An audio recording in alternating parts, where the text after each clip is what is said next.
আসসালামু আলাইকুম ভিউয়ার, সবাই কেমন আছেন? আশা করি সবাই ভালো আছেন। আজকে যে বিষয়টা কথা বলবো ভিডিও আপলোড নিয়ে। আপনারা ইউটিউবে ভিডিও ছাড়বেন, আর এক রকম ভিডিও বানাবেন, আর এই ফেসবুকে ভিডিও বানাবেন, আর এক রকম ভিডিও বানাবেন। কারণ দুটোই হচ্ছে অ্যাপ, কিন্তু আলাদা। তাহলে ইউটিউবের ভিডিও আলাদা করতে হবে, আবার ফেসবুকের ভিডিও আলাদা করতে হবে। ইউটিউবে বেশি ধর্মীয় কথাগুলো চলে বেশি, আর ফেসবুকে হচ্ছে আপনার গান বাজনা, তারপরে হচ্ছে লিগাল ইস্যু, এগুলো চলে বেশি। ভিডিও তৈরি করার সময় কপিরাইট করবেন না। এখন তো ফেসবুক থেকেও ডলার দিচ্ছে, ইউটিউব থেকেও ডলার দিচ্ছে।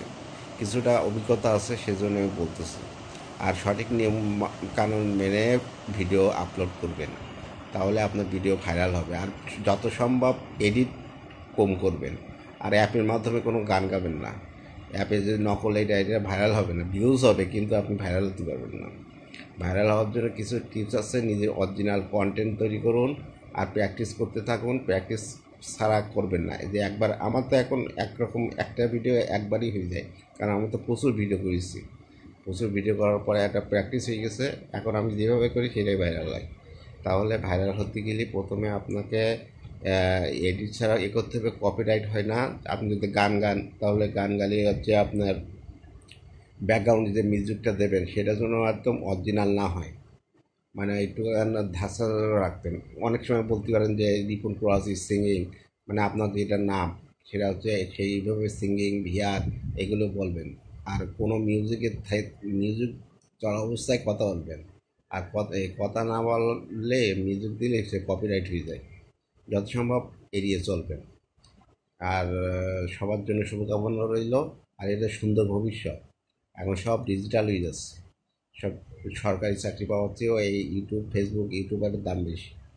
এখন ইউটিউবের একটা কথাই, একটা মানুষের কথাই আমার দেশ স্বাধীন হয়ে যেতে পারে। তাহলে এখন প্রত্যেক মানুষ এই মোবাইল চলে, আর টিভি এগুলো চলবে। টিভি, সিনেমা হল এগুলো ভবিষ্যতে চলবে, এটা তো সব বোঝা যায়। আমি সত্যি কথা বলি, মানুষের পক্ষেই কথা বলি। তাহলে আপনারা ভবিষ্যৎ উজ্জ্বল করার জন্য আপনারা এই ইউটিউব, ফেসবুক এই জায়গা থেকে ভবিষ্যৎ উজ্জ্বল হবে। আর এখন তো ইউনূস সরকার, আর ইউনূস সরকারের আমলে হচ্ছে আপনার এই ডিজিটাল করবে সব। বিদেশ থেকে টাকা পয়সা নিয়ে আসবে। আগে তো এরকম ছিল না, অন্য কোনো সরকারের আমলে টাকা দিত না। আমরা বহুত কষ্ট করেছি। আমি তো শখে বসে ভিডিও করতাম, অনেক গালাগালি শুনেছি, তারপরেও আমি ভিডিও থামিনি, আমার শখ।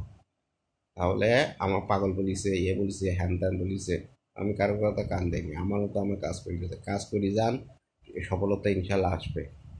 ধন্যবাদ, সবার জন্য শুভকামনা।